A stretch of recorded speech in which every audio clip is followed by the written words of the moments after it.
আমি শুরুতেই জানিয়ে নিই আপনাদের প্রিয় মুখ, প্রিয় আলোচক এবং যারা অধীর আগ্রহে অপেক্ষা করেন আমাদের দুই বাংলার খ্যাতিমান সাংবাদিক এবং দিলীপ ইসলামের সাহেব সভাপতি যারা গৌতম লাহিড়ীর জন্য গৌতম লাহিড়ী আছেন আমাদের সাথে। দাদা নমস্কার জানিয়ে শুরু করছি। আমি আমার দর্শকদের অত্যন্ত আগ্রহের মানুষ আপনি, আমি বুঝতে পারি। আমার শত শত হাজার কমেন্ট বলে দেয় যে তারা গৌতম লাহিড়ীর বিশ্লেষণ জানতে চায়। আমরা আজকে শুরু করতে চাই, আমাদের হেডলাইনটা করেছি অনেকটা এরকম, যদি প্রয়োজন হয় আপনার পরামর্শ আবার পরিবর্তন করবো। শেখ হাসিনার ফেরার ঘোষণার মুখে সার্জিও বোরের সফর, তাৎপর্য কি গৌতম লাহিড়ী। দাদা প্রথমে জানতে চাই, এএফপি কে শেখ হাসিনা ইন্টারভিউ দিয়েছেন, তার প্রতিটা ইন্টারভিউতে মৌখিক ঘোষণার কিছু ডেভেলপমেন্ট আমরা দেখতে পাই। তিনি একসময় বলছিলেন তিনি ফিরবেন বাংলাদেশে, ফিরে আসতে চান, মাথা উঁচু করে আসতে চান। পরে বললেন তিনি ডিসেম্বরের মধ্যে আসতে চান। এখন তিনি বলছেন যে যতই ঝুঁকি থাকুক, মৃত্যু ভয় থাকুক, শেখ হাসিনা দেশে ফিরতে চান। তার এই কনফিডেন্টের উৎস কি? তিনি কি সত্যিকার অর্থে ফিরে আসছেন এবং বাস্তবতা কি বলে? তারপর আমরা সার্জিও বোর প্রসঙ্গে যেতে চাই, যার গৌতম লাহিড়ী। না, এখন মার্কিন যুক্তরাষ্ট্র তারা দেখবে শেখ হাসিনা ফেরার কারণে তাদের যে স্বার্থ বাংলাদেশে যারা রক্ষা করে তার ফলে তার কোনো বিপরীত কিছু ঘটবে কি ঘটবে না, সেটা একটা কারণ হতে পারে। সার্জিও গোর সেই জন্য বাস্তব অবস্থা তিনি পর্যবেক্ষণ করবেন।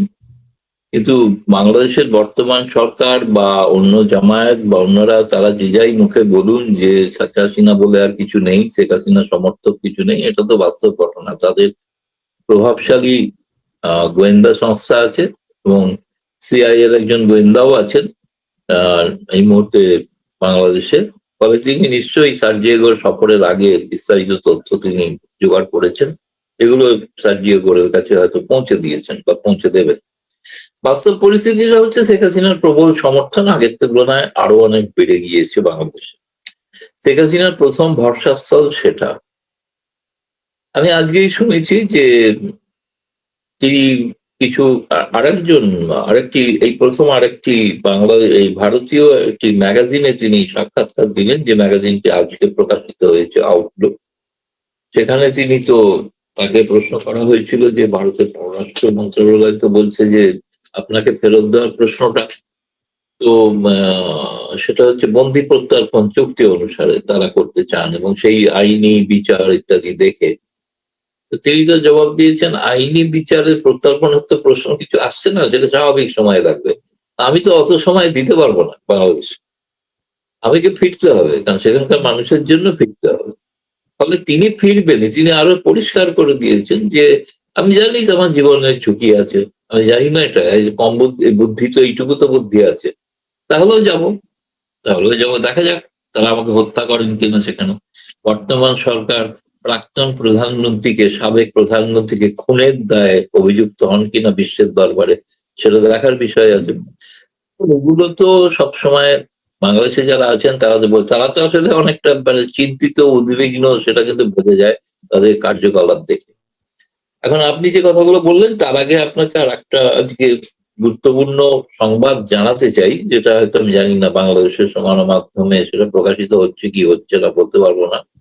সেটা হচ্ছে যে ভারতের পররাষ্ট্র মন্ত্রণালয়ের স্ট্যান্ডিং কমিটি, যার চেয়ারম্যান শশী থারুর, তিনি গত কয়েক মাস আগে মানে গত বাজেট অধিবেশনের আগে তিনি পররাষ্ট্র মন্ত্রণালয়ের কাছে বাংলাদেশ বিষয়ে কতগুলো তারা কমিটি, সর্বদলীয় কমিটি, সব দল আছে, বিজেপি, কংগ্রেস সবাই, বিজেপিও আছে, শাসক বিজেপিও, সবাই প্রশ্ন করেছিলেন যে বাংলাদেশের ব্যাপারে ভারত সরকার কি রণনীতি নিচ্ছেন এবং দুদেশের সম্পর্কে আদৌ কোনো উন্নতি হবে কি হবে না। পররাষ্ট্র মন্ত্রণালয়ের মিনিস্ট্রি অফ এক্সটার্নাল অ্যাফেয়ার্স বলে স্ট্যান্ডিং কমিটির রিপোর্টটা আমি দেখলাম, আমার কাছে এসছে, আমার কাছেই আছে, এবং সেটাতে দেখলাম তারা স্পষ্ট ভাষায় লিখেছে ভারত বাংলাদেশের সম্পর্কটার ভিত্তি হচ্ছে 1971 সালের মুক্তিযুদ্ধের আদর্শ, তার বাইরে নয়। এবং ভারতবর্ষ চায় বাংলাদেশের শান্তি, স্থায়ী, গণতান্ত্রিক এবং অন্তর্মুখী, সকলের অংশগ্রহণের একটা রাজনৈতিক ব্যবস্থা, এবং তার সঙ্গে মানুষের স্বার্থ প্রধান, এবং দুই দেশের মানুষের উপকার হবে এমন কাজ ভারত বাংলাদেশের সঙ্গে করতে চান। কিন্তু তারেক রহমান সরকারকে তারা কিন্তু এই কমিটি তার রিপোর্টে কিন্তু স্বাগত জানিয়েছেন, ওয়েলকাম করেছেন, যে তারা আশা করেন যে ভারত বাংলাদেশের মধ্যে তারা লিখেছেন 42টা যৌথ ওয়ার্কিং গ্রুপ আছে, তাদের যেন বৈঠক শুরু হয়। কিন্তু একই সঙ্গে উদ্বেগ প্রকাশ করা আছে কমিটিতে, যেখানে ভারত বিরোধী যে উগ্র প্রচার ক্রমাগত বেড়েছে সেটা রোখার জন্য ভারত সরকার কি করছে। ভারত সরকার বলছে সেটা ট্র্যাক 2 বা ট্র্যাক 1.5 এ আলোচনা করা হচ্ছে, বিভিন্ন সাংবাদিকদের সঙ্গেও কথা চলছে এবং সেখানকার সুশীল সমাজের সঙ্গে কথা বলছে, যাতে ভারত বিরোধী মনোভাবটা, এবং সেটা বাংলাদেশের পক্ষে সুখকর নয়। ভারত বিরোধী মনোভাবটা সুখকর হলে কথা ছিল, কিন্তু সুখকর নয়, স্বস্তিদায়কও নয়। ফলে বাংলাদেশের সেই জন্য এই প্রশ্নটাকে কিন্তু পররাষ্ট্র মন্ত্রণালয় আজকে, যেদিন সার্জিও গোর ঢাকায় পৌঁছেছেন সেই দিন রিপোর্টটা পার্লামেন্টে পেশ করা হয়েছে, রাজ্যসভা এবং লোকসভা দু সভাতেই। এবং আমি তো লিখেছি এখানে, দেখা যাক বাংলাদেশে প্রকাশিত হয় কিনা, কিন্তু সেখানে কিন্তু পরিষ্কার স্পষ্ট ভাষায় বলা আছে যে ভারত চায় তারেক রহমান সরকারের সঙ্গে সম্পর্ক এগিয়ে নিয়ে যেতে, কিন্তু তার ভিত্তিটা হবে কিন্তু একাত্ম যুদ্ধের আদর্শে, যেটা যে সম্পর্ক গড়ে উঠেছিল ভারতীয় উভয় দেশের মানুষের সৈন্যবাহিনীর রক্তপাতের মধ্যে দিয়ে, সেগুলোকে পুনরুক্তি করা হয়েছে আজকে আবার। ফলে এটা খুবই আরো তাৎপর্যপূর্ণ বিষয় আমার মনে হয়েছে, কারণ ভারত সরকার তার যে ঘোষিত নীতি তার থেকে ভারত সরকার সরেনি বা সরছে না, সেটা যিনি ক্ষমতায় থাকুন বাংলাদেশে। ভিত্তিটা হতে হবে 1971-এর মুক্তি, এবং সেই কারণেই তারা এখন বলছেন যে ভারত বিরোধী মনোভাব আছে, সেটা বাংলাদেশের বহু মানুষ করে, স্বার্থান্বেষী মানুষ করেন, তাতে বাংলাদেশের মানুষের যাতে ক্ষতি হয় তার জন্যই করেন। ফলে আজকের দিনে শশী থারুর কমিটির কাছে ভারতের পররাষ্ট্র মন্ত্রণালয়ের জবাব, এটা খুবই তাৎপর্যপূর্ণ। হয়তো আগামীকাল ভারতবর্ষের বহু কাগজেই প্রকাশিত হবে বলে আমার ধারণা। ইতিমধ্যে অন্যান্য অনেক বিষয় আছে, গঙ্গা চুক্তি নবীকরণের জন্য তারা বলেছেন দ্রুত করা উচিত, তিস্তার ব্যাপারে সংশয় প্রকাশ করেছেন। এখন এগুলো তো আছে, বর্ডার ইত্যাদি যাবতীয় দ্বিপাক্ষিক বিষয়ের যে বিভিন্ন সেক্টর, সব বিষয়ে তাদের প্রশ্ন ছিল, সব বিষয়ে বিস্তারিত দীর্ঘ রিপোর্ট। ফলে পুরোটা এখনো আমি সম্পূর্ণ খুঁটিয়ে পড়ে উঠতে পারিনি, যতটুকু পড়েছি মধ্যা বিষয় আপনাকে জানালাম। ফলে এটা আজকের দিনের জন্য একটা বার্তা। এখন দেখতে হবে সার্জেই গোর, আমি শুনেছি তিনিও বাংলাদেশের অন্তর্মুখী সমাজ, রাজনৈতিক সমাজ গঠনের পক্ষে। আওয়ামী লীগকে পুরো সম্পূর্ণ বাইরে রাখা হবে, এটা রিপাবলিকান পার্টির প্রতিনিধি যেটা চান কিনা সেটা আমরা সেটা শোনা দরকার প্রকাশ্যে। দেখুন, যে কথা বলেছেন সার্জেই গোর, তিনি যা টুইট করেছেন, বাংলাদেশের পররাষ্ট্র মন্ত্রণালয় যেটা, পররাষ্ট্রমন্ত্রীও বলেছেন সাংবাদিকদের যে অত্যন্ত ভালো আলোচনা হয়েছে। কারণ গতকাল তো ভারতের দীনেশ ত্রিবেদী হাই কমিশনের সঙ্গে আলোচনা, তিনিও বলেছেন চমৎকার আলোচনা। তো সার্জেই গোর এবং ভারত দুজনের আলোচনাটাই এত চমৎকার যে এখন দেখা যাক এই চমৎকারিত্বটা ফলে কিনা, সেটা দেখার বিষয় আছে আর কি। তো এখন এই দুজনেরই খুশি কথা বলে, মানে বাংলাদেশের পররাষ্ট্র মন্ত্রণালয় দীনেশ ত্রিবেদীকেও খুশি করেছেন, সার্জেই গোরকেও খুশি করেছেন। এখন জানি না ওনার বাকি কর্মসূচি থাকলে বা জানলে তখন হয়তো জানতে পারবো বা বুঝতে পারবো কি হচ্ছে। কালকে তো আগামীকাল উনি শুনেছি কক্সবাজার পরিদর্শন করে এসে তারপরে হয়তো প্রধানমন্ত্রী তারেক রহমানের সঙ্গে কথা বলবেন। আমি এটা শুনেছি, এটা আপনারা খোঁজ নিয়ে দেখতে পারেন, উনি কয়েকজন সাংবাদিকের সঙ্গেও মিলিত হচ্ছেন। সেখানে সেই সাংবাদিক কারা আমি নাম জানি না, অনুমান করতে পারি, কিন্তু অনুমানের ভিত্তিতে তো বলা সম্ভব নয়, কিন্তু আমি বুঝতে পারি যে তাদের কারোর সঙ্গে তিনি দেখা করবেন। এবং তাদের নিজেদের পছন্দ, তারা মার্কিন যুক্তরাষ্ট্র দূতাবাস তারা ঠিক করেছে। ফলে তার একটা সাংবাদিকদের আলাপচারিতায় অনেক কিছু স্পষ্ট বেরিয়ে আসবে, এবং আশা করবো সাংবাদিকরাই যাবতীয় প্রশ্ন করবেন, যে স্বাভাবিক যেগুলো মানুষ জানতে চাইছে। অবশ্যই প্রশ্ন হতে পারে যে শেখ হাসিনা যে ফিরতে চাইছেন এ ব্যাপারে আমেরিকার কোনো মত আছে কি নেই, সেটা প্রকাশ্যে সার্জেই গোর কি বলেন সেটা দেখার বা শোনার অপেক্ষায় আপনাদের সঙ্গে আমরাও অপেক্ষা করে আছি। বলুন পূর্ণিয়া স্যার। দাদা, আমরা শুনছি যে তার প্রোগ্রামে কিছু চেঞ্জ আসছে, এরকম আপনার কাছে কি তথ্য আছে কিনা? আমি এবং বাংলাদেশের সাংবাদিক বলতে আমি জানি যে আমাদের ডিপ্লোম্যাটিক রিপোর্টার অ্যাসোসিয়েশন ডিক্যাপ একটা আছে। সাধারণত আমেরিকান কেউ আসলে দেখা করলে ওই ডিক্যাপের সদস্য হয়ে দেখা করেন, তাদের সবাইকে আমরা চিনি। কিন্তু তার প্রোগ্রামে কোনো পরিবর্তনের কোনো খবর আপনি পেয়েছেন? না, আমি সেরকম কিছু জানি না পরিবর্তন কিছু হয়েছে কিনা, কিন্তু কেউ কেউ বলছেন, আমি সেটা তো এখনো ভেরিফাই করতে পারিনি, যে তো কোথাও একটা তার নৈশভোজের কথা ছিল সেটা বাতিল হয়ে গেছে। সেটা তো এখনো নিশ্চিত আমি হতে পারিনি যে পররাষ্ট্র মন্ত্রণালয় তাকে, ধরুন সার্জে গোরের মতো একটা ইম্পর্টেন্ট মানুষ, তিনি ট্রাম্পের সরাসরি দূত, তিনি পৌঁছেছেন। এবং একটি কাগজ তো দেখলাম লিখতে গিয়ে তার সম্পর্কে একটা অন্য পরিচয় দিয়েছে, তিনি নাকি ঘনকুবের। এখন ঘনকুবের বলে ট্রাম্প রেখেছেন কিনা আমি জানি না, কিন্তু ট্রাম্পের ব্যক্তিগত লোক, ফলে শেষ পর্যন্ত ধনকুবের এই সার্জেই গোর, তিনি শেষ পর্যন্ত সেই ডিনার বৈঠকটা হয়নি, বা এমনি কনফার্ম করতে পারেনি হয়, মানে হওয়া দাদা, স্বাভাবিক একজন বিরোধী। হ্যাঁ, আমি বলুন না। আমি আমি একটু আগের প্রসঙ্গে যেতে চাই। আপনি জানেন যে বাংলাদেশে শেখ পরিবারকে পুরোপুরি নির্মূল করার জন্য পাকিস্তানের একটা এটা স্বীকৃত, ইতিহাস স্বীকৃত যে পাকিস্তান চেয়েছিল বঙ্গবন্ধু পুরো পরিবারটাই যেন 75-এ শেষ হয়ে যায়। এরপরেও শেখ হাসিনাকে হত্যার জন্য 21 বার চেষ্টা করা হয়েছে। বাংলাদেশে শেখ হাসিনার শাসন অবসানের পরে এবার পাকিস্তানে সেটা উদযাপন হয়েছে, এবং অনেকেই বলেন যে 5 আগস্ট 2024-এ পাকিস্তান আইএসআই এর বড় একটা অংশ শেখ হাসিনাকে গণভবনে হত্যার জন্য রেডি ছিল। এটা অনেকে বলে, অনেক জায়গায় আলোচনা। এবার তিনি দেশে যদি আসেন, যেভাবে বলছেন সেভাবে তিনি যদি আসেন, তাহলে বাংলাদেশে থাকা তার বিরোধীরা বেশি হুমকি, নাকি পাকিস্তান যে শক্তিটা চায় বঙ্গবন্ধু পরিবার পুরোপুরি নিঃশেষ হয়ে যাক, সেই শক্তিটা বেশি হুমকি? তারপরেও তো বঙ্গবন্ধু পরিবার থাকবেন, তার সঙ্গে তার পুত্র সজীবদের জয় বা মেয়ে পুতুল সঙ্গে যাচ্ছেন এমন কোনো খবর পাইনি, বা তার বোন শেখ রেহানা যাচ্ছেন এমন কোনো খবর পাইনি। কিন্তু তিনি যখন যাবেন তার সঙ্গে প্রচুর বিদেশি গণমাধ্যম যেতে পারে বলে শুনছি।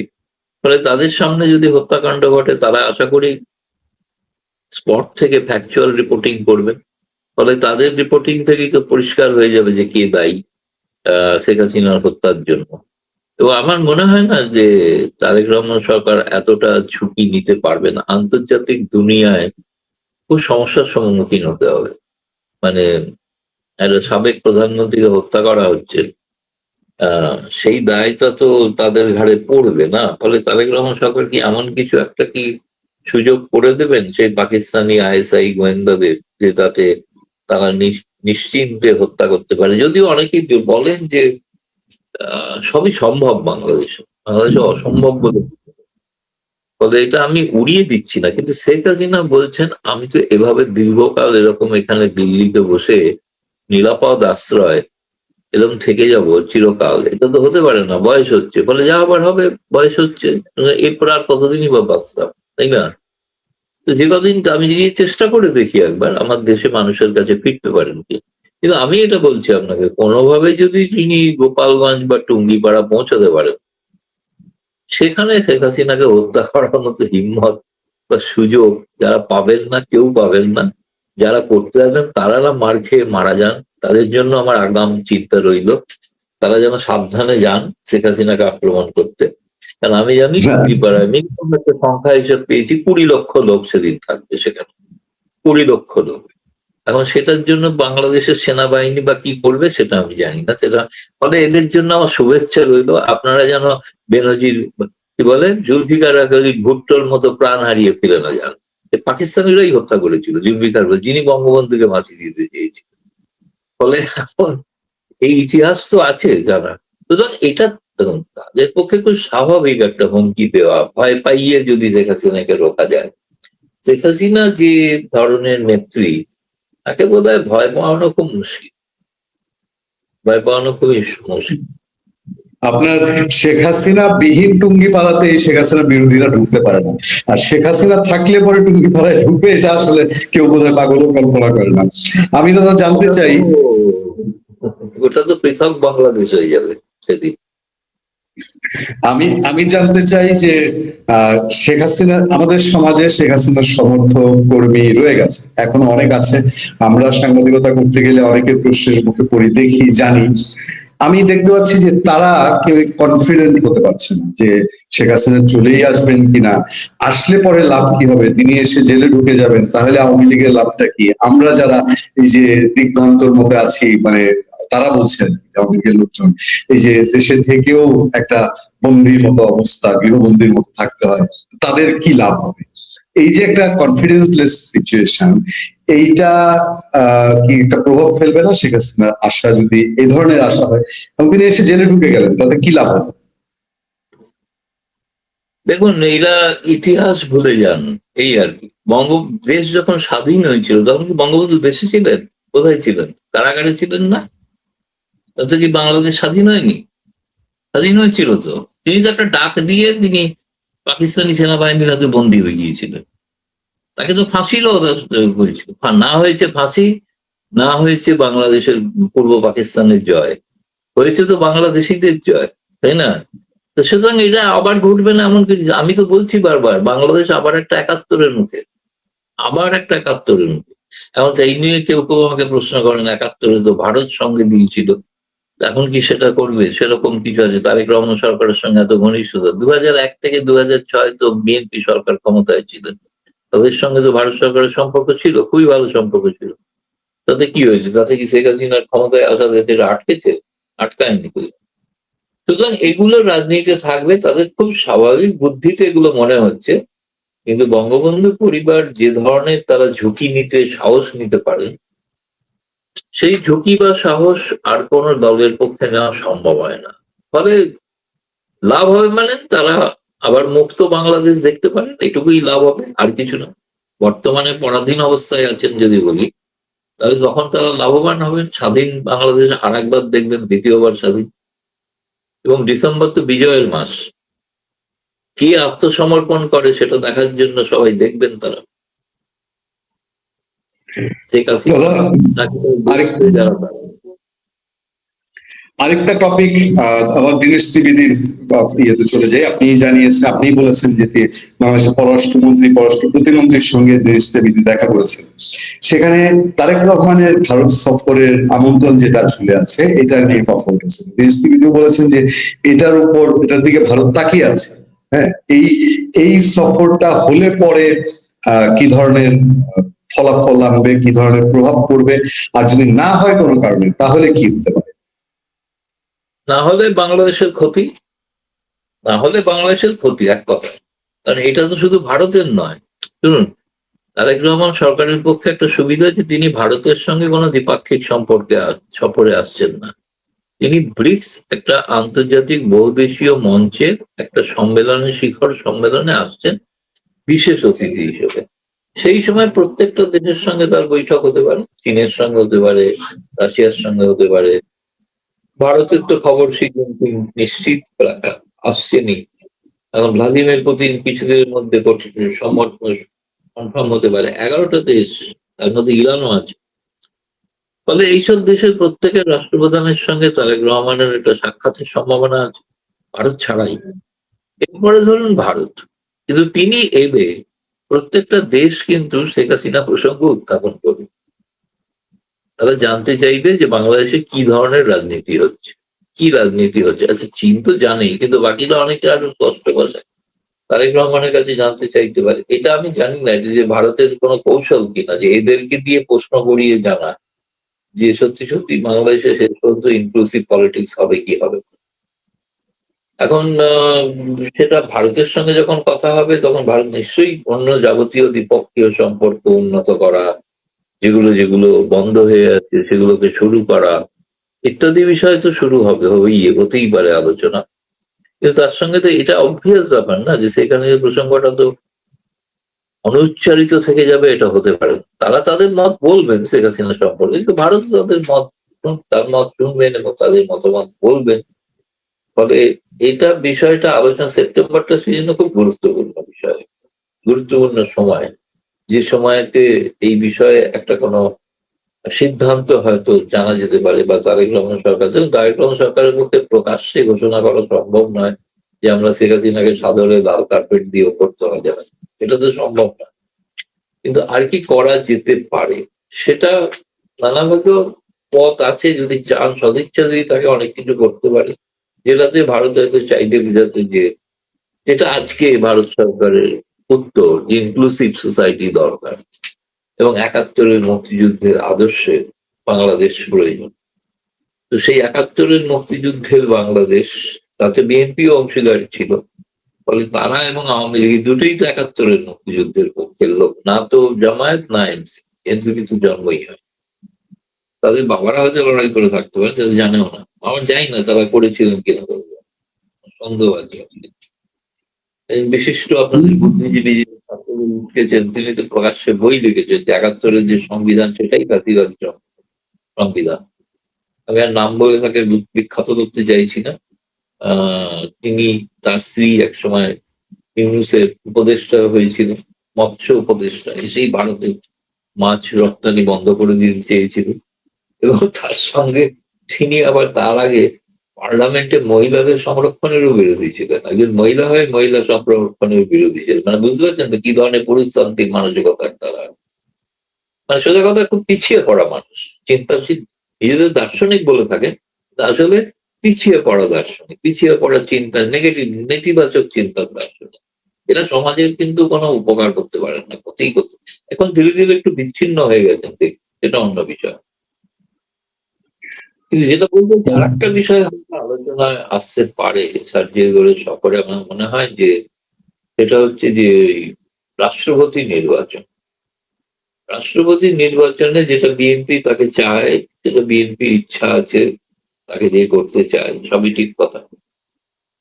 কিন্তু এখন সার্জিয়াগোর তাদের পছন্দ কি, তারা কি রিপাবলিকানদের মতো, এই ডেমোক্রেটদের মতো আবার ইউনুসকে চাইবেন কি চাইবেন না। ইউনুস একটু হাল ছেড়ে বসে আছেন এমন কিন্তু নয়, তিনিও সব ধরনের কলকাঠি আছে। ফলে সার্জিয়াগোর টাকা থাকা অবস্থায় ইউনুসের সঙ্গে সাক্ষাৎ করলেন কি করলেন না, এটার দিকেও আমাদের সকলের চোখ থাকা উচিত, আর কি রাখা উচিত।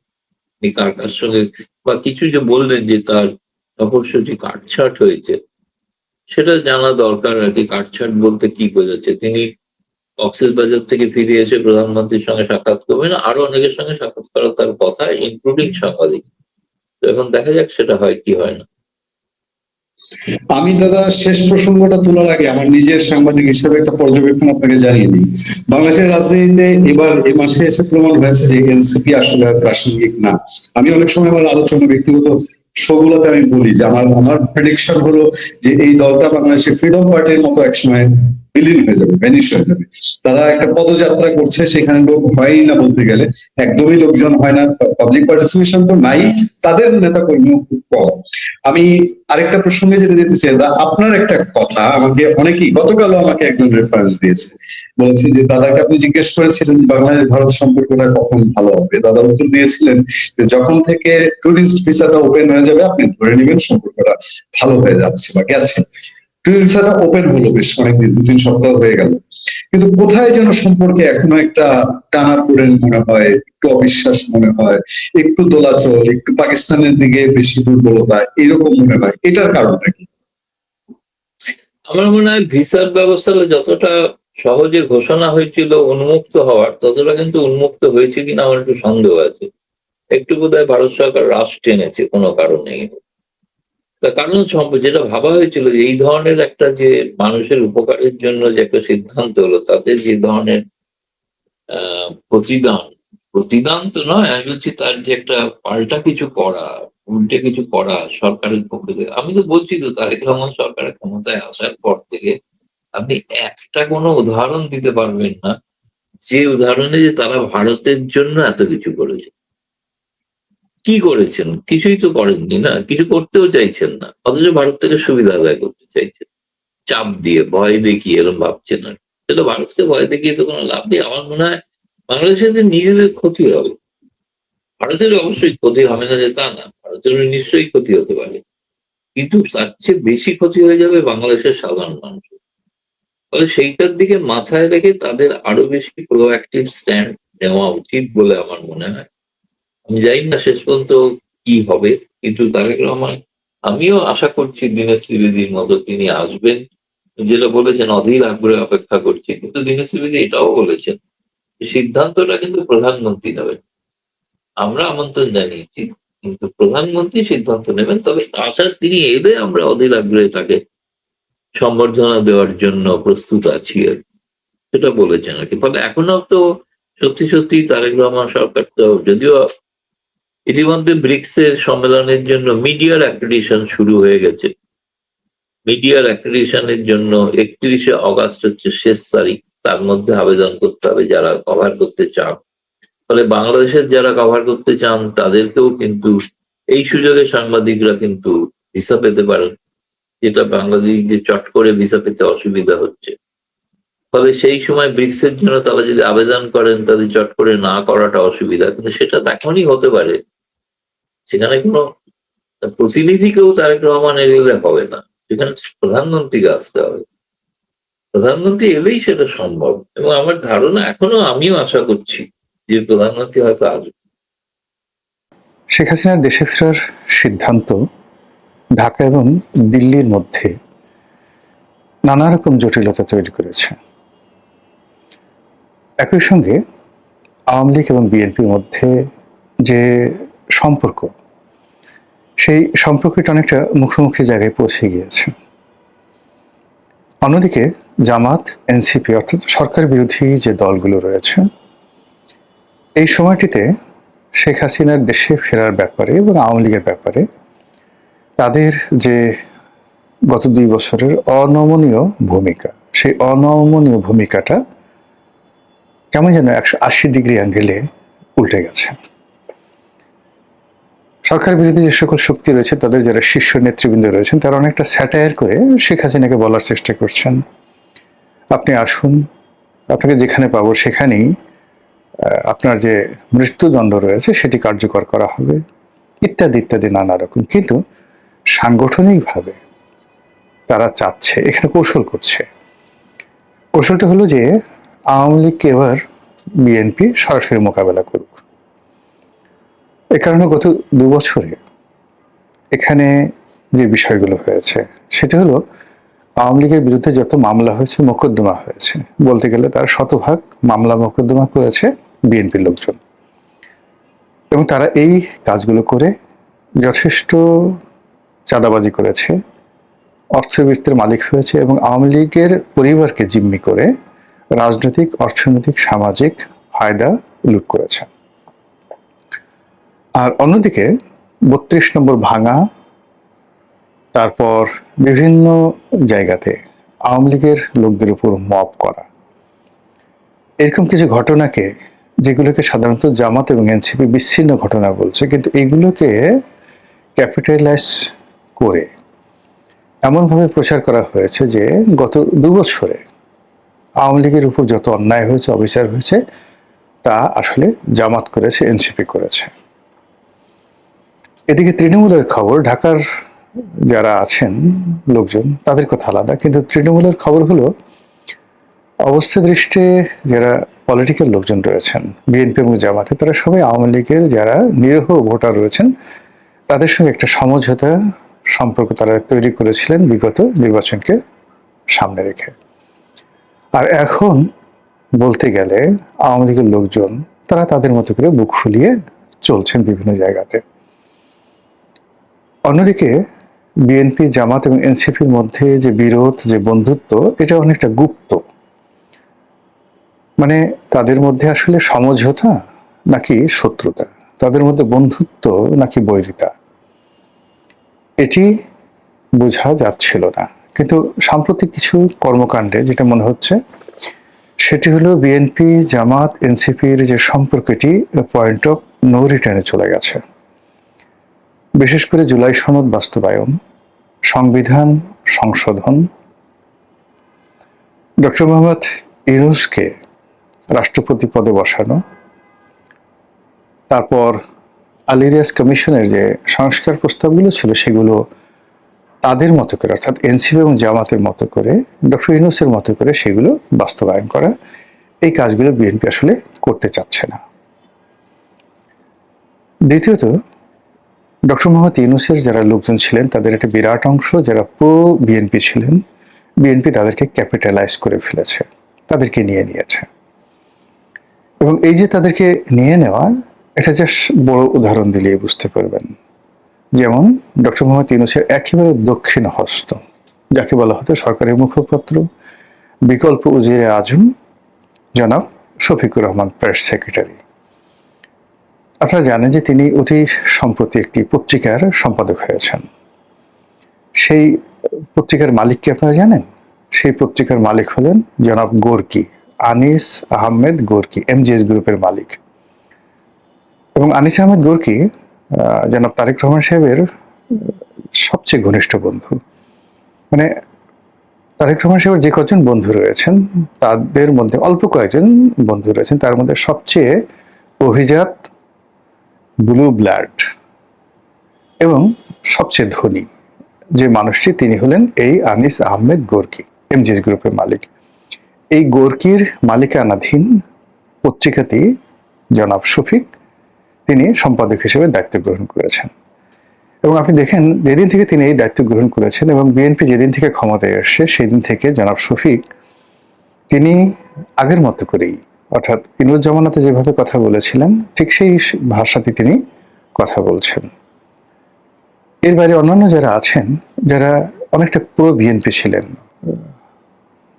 অনেক আগের থেকেই, তারাও মোরাললেস কিন্তু বুক ফুলিয়ে ঘোরাফেরা করছেন। আমি কারো নাম বলে বড় করতে চাচ্ছি না, ছোট করতে চাচ্ছি না। অন্যদিকে ডক্টর মোহাম্মদ ইউনূসের প্রতি জামাত এবং এনসিপি তাদের যে একেবারে দ্বিধাহীন সমর্থন ছিল, অন্ধের মতো তাদের বিশ্বাস ছিল, ঠিক সেই বিশ্বাসের মূল্যের যে জায়গাটি, সেই জায়গাটিতে এখন জামাত এবং এনসিপি নিজেদেরকে বেকুব মনে করছে, অসহায় মনে করছে, দুর্বল মনে করছে। রাজনীতিতে যখন এরকম একটা হাহাকার তৈরি হচ্ছে, যারা ক্ষমতা পেয়েছে তাদের এক ধরনের হাহাকার, এবং যারা ক্ষমতা পেয়েছে তারা এখানে তিনটা ভাগে বিভক্ত করে দিয়েছে। ডক্টর মোহাম্মদ ইউনূস জামাত এনসিপির যে সম্পর্ক, সেই সম্পর্কটি ভেঙে গেছে। ইউনূস সাহেবের যে লোকজন ছিল তাদের একটা বিরাট অংশকে নিষ্ক্রিয় করে দেওয়া হয়েছে, অন্য অংশটিকে বিএনপি আপন করে নিয়েছে। আর জামাতের মধ্যে একটা হতাশা, আতঙ্ক এবং ভয় ঢুকিয়ে দেওয়া হয়েছে। ঠিক এই সময়টিতে যখন শেখ হাসিনা বললেন যে আমি বাংলাদেশে আসছি এবং ডিসেম্বর মাসে আসছি, তখন সঙ্গত কারণে যেহেতু এখানে আলটিমেটলি একটা বিভেদ তৈরি হয়ে গিয়েছিল এবং এই বিভেদটা আর জোড়া লাগানোর কোনো স্কোপ আগামীতে নেই। তো সেই অর্থে সরকার, বিএনপির যারা সহযোদ্ধা রয়েছেন তাদের সাথে যমুনাতে বৈঠক করেছেন, খাওয়া দাওয়া করেছেন, আনাকুম জানাকুম, সালাম আলাইকুম, এরকম কথাবার্তা সেখানে হয়েছে। অনেকে গিয়ে অনেক বড় বড় দাবি দেওয়া পেশ করেছেন, অনেকে সরকারের মন্ত্রী এমপি হতে চেয়েছেন, আরো ইত্যাদি নানা কিছু, কিন্তু কাজের কাজ কিছুই হয়নি। এর কারণ হলো যারা গিয়েছিলেন আসলে তাদের মানে ওইরকম সাংগঠনিক ভিত্তি, পরিচিতি, সামাজিক যে কানেক্টিভিটি বা যাকে বলা হয় সুনাম সুখ্যাতি, বলতে গেলে একমাত্র মাহমুদুর রহমান মান্না ছাড়া অ্যাজ এ পার্সন ওখানে ওইরকম কেউ নেই যিনি কোনো একটা সচিবালয়ে টেলিফোন করবেন, বাংলাদেশে কোনো একটা ডিসিকে টেলিফোন করবেন, কোনো একটা জেলা শহরে একা একা যাবেন এবং সেখানে কেবলই মাত্র তার রাজনৈতিক ক্যারিয়ারের কারণে সম্মানিত হবেন, মর্যাদা পাবেন। কেউ তাদেরকে ভুয়া ভুয়া বলবে না, কেউ তাদেরকে অমুক চোর বলবে না, অমুক, মানে তাদের এখন দেখেন যে এই সরকারের সাথে বন্ধুত্বের বেশে তাদের কাছাকাছি আছে বা কাছাকাছি বাইরে চলে গেছে, এরকম প্রায় সবারই এক একটা উপাধি আছে, বিভিন্ন রকম বাজে বাজে উপাধি আছে। তো সেই মানুষগুলো শূন্য শূন্য শূন্য একত্র করলে যেমন জিরো হয়ে যায়, অথবা মাইনাস মাইনাস মাইনাস যদি একত্র করেন তাহলে যেভাবে মাইনাসের সংখ্যাটা বাড়ে, তেমনি যমুনাতে যারা শেখ হাসিনার বিরুদ্ধে যদি জনমত গঠন করা, রাজনৈতিক শক্তি গঠন করা, এই উদ্দেশ্যে যমুনার সেই বটিকটি হয়ে থাকে প্রধানমন্ত্রীর নেতৃত্বে, তাহলে এখানে 0-0-0 হয়েছে অথবা মাইনাস হয়েছে। অন্যদিকে জামাত যারা আছে তারা আসলে কি করছে এটা সরকার জানে না, আমরাও জানি না। বহু আগে একেবারে ঠিক 2024 সনের দিকে আমার কাছে মনে হয়েছিল যে আগামীতে যে রাজনৈতিক মিত্রতা হবে, সেই মিত্রতা হবে জামাতের সঙ্গে আওয়ামী লীগের। আবার বিশ্বাস করেন এই কথাগুলো আমি এই ইউটিউবে বহুবার বলেছি। জামাতের সঙ্গে দিল্লির কানেকশন, জামাতের সঙ্গে আওয়ামী লীগের কানেকশন, এই কথাগুলো 2024 সনের সেপ্টেম্বর অক্টোবর মাসে বলেছি। আজকের দিনে এটার যে রূঢ় বাস্তবতা, এটা আমি না, স্বয়ং প্রধানমন্ত্রী বা বিএনপি যারা শীর্ষ নেতৃবৃন্দ রয়েছেন তারা এইরকম যাকে বলা হয় কথা বলাবলি করছে। ঠিক সেই সময়টাতে শেখ হাসিনা বাংলাদেশে আসতে চাচ্ছেন। এটা নিয়ে আওয়ামী লীগের মধ্যে একটা মিশ্র প্রতিক্রিয়া দেখা দিয়েছে। তারা এখন কি করবেন? অনেকে যেমন খুব স্বপ্ন দেখছেন শেখ হাসিনা আসবেন, এটা হবে। তারা সবাই গণহারে জেলে যাবেন। অথবা অনেকে চিন্তা ভাবনা করছেন শেখ হাসিনা যেদিন আসবেন সেই দিন আসলে তারেক রহমান সাহেব আসার পরে যেভাবে পরিস্থিতি সবকিছু তারেক রহমান সাহেবের নেতৃত্বে চলে গেছে, নিয়ন্ত্রণে চলে গেছে, শেখ হাসিনা আসলেও একই পরিস্থিতি হবে। এটা আওয়ামী লীগের বিশাল শ্রেণী মনে করছে। আওয়ামী লীগের যারা একটু সমঝদার তারা চিন্তা করছে যে আচ্ছা ঠিক আছে, দেশের বাইরে পালিয়ে থাকার চাইতে এখানে এসে আমরা যদি জেলখানাতে থাকি, দেশে রাজনীতি করি, তাহলে অন্তত মুখ রক্ষা হয়। শেখ হাসিনা হয়তো মনে করছেন যে আমি আর বাঁচবো কয়দিন, এই সময়টিতে আমি আমার দেশের মাটিতে থাকবো, দেশের মাটিতে কবর রচিত হবে, এরকম একটা আকাঙ্ক্ষা তার মধ্যে আসতে পারে। আবার অন্যদিকে তার যে জিদ, তার শরীরের যে অবস্থা এবং একই সঙ্গে তার যে অতীত ক্যারেক্টারিস্টিক্স, সেই দিক থেকে তার যে হুমকি, এই হুমকিটা যে ফেলে দিতে মানে সরকার যে ফেলে দিবে বা গণ্য করবে না, এটাও কিন্তু কোনো অবস্থাতেই যাকে বলা হয় মনে করার কোনো কারণ নেই। একেবারে সর্বশেষ যেটি সেটি হলো দিল্লি। এখানে সরকারের সাথে কি খেলা খেলছে এটার উপর অনেক কিছু নির্ভর করবে। যেমন দেখা গেল যে প্রথম দিকে একেবারে দিল্লি এগিয়ে এলেন তারেক রহমান সাহেবের সাথে সম্পর্ক করার জন্য, কিন্তু পরবর্তীতে বিভিন্ন কারণে সেই সম্পর্কটা হলো না। তারপর চীন ভ্রমণের পরে সেই পরিস্থিতি একেবারে ইনুস জমানার মতো চলে গেল। আবার সাম্প্রতিক সময় দিল্লি আবার তারেক রহমান সাহেবকে সেপ্টেম্বর মাসে দিল্লি ভ্রমণের বিমস্টেক উপলক্ষে দিল্লি ভ্রমণের আমন্ত্রণ জানিয়েছেন। ইতিমধ্যে অন্তত বাংলাদেশের যে বিষয় নিয়ে দিল্লি এবং ওয়াশিংটন যে একত্র হয়ে গেছেন, ডোনাল্ড ট্রাম্প এবং মোদির মধ্যে হাজারো বিরোধ থাকা সত্ত্বেও বাংলাদেশের প্রশ্নে তারা ঐক্যমত পোষণ করছেন, এটা প্রায় নিশ্চিত। 2 নম্বর হলো যে দিল্লি এবং আমেরিকা বুঝে গেছে তাদের যে কৌশলগত যে বিষয়গুলো দরকার বাংলাদেশ থেকে, মূলত সে বাংলাদেশ থেকে ব্যবসা বাণিজ্য নিয়ে ভারতেরও মাথা ব্যথা নেই। এর কারণ হলো তাদের ট্রিলিয়ন ডলারের ইকোনমি, সেখানে বাংলাদেশের সঙ্গে তাদের যে ব্যবসা বড় জোর কত $40 বিলিয়ন ইয়ারলি ব্যবসা, নট মোর দ্যান দ্যাট। আমেরিকার সাথে আমাদের ব্যবসা বাইলেটারাল কত হবে? খুব অল্প, বড় জোর $20 বিলিয়ন ব্যবসা। এর মধ্যে আমরা এক্সপোর্ট করি কত আর তারা ইম্পোর্ট করে খুব অল্প। তারা এক্সপোর্ট করে খুব অল্প, আমরা এক্সপোর্ট করি অনেক বেশি। কিন্তু আমেরিকার ইকোনমির সাইজে এটা একটা পিনাটও না, সর্ষে দানা। তো কাজে এখানে ব্যবসা বাণিজ্য টাকা পয়সার চাইতে মিলিটারি অ্যাসপেক্ট এবং যেটাকে বলা হয় ভূ রাজনীতির যে গোলক ধাঁধা, কৌশলগত দিক, এটা বেশি গুরুত্বপূর্ণ, বিশেষ করে চীনকে মোকাবেলা করার জন্য। এবং আমেরিকার যে ইন্দো প্যাসিফিক নীতি এবং একই সঙ্গে মায়ানমার অ্যাক্ট বা বার্মা অ্যাক্ট, একই সঙ্গে দিল্লির 7 সিস্টার এবং চীনকে মোকাবেলা, এই 3টি বিষয়ে তারা বুঝে গেছে যে কৌশলগতভাবে পার্টনার হিসেবে বিএনপি তাদের কাছে শক্তিশালী নাকি আওয়ামী লীগ তাদের কাছে গুরুত্বপূর্ণ শক্তিশালী পার্টনার। 2 নম্বর হলো যে তাদের স্বার্থ স্ট্রংলি রক্ষা করার ক্ষেত্রে শেখ হাসিনা সক্ষম না তারেক জিয়া সক্ষম। অন্যদিকে জঙ্গিবাদ দমন, যেটিকে আমরা ফান্ডামেন্টালিজম বলি, এই ব্যাপারে ভারতের আতঙ্ক চরমে, আমেরিকার আতঙ্ক চরমে। তো সেই ব্যাপারে আওয়ামী লীগ এবং শেখ হাসিনার সঙ্গে আমেরিকা এবং দিল্লির যে সম্পর্ক, সেই সম্পর্কটি কোনো অবস্থাতেই বর্তমান বিএনপির নেতৃত্ব স্পর্শ করতে পারবে না।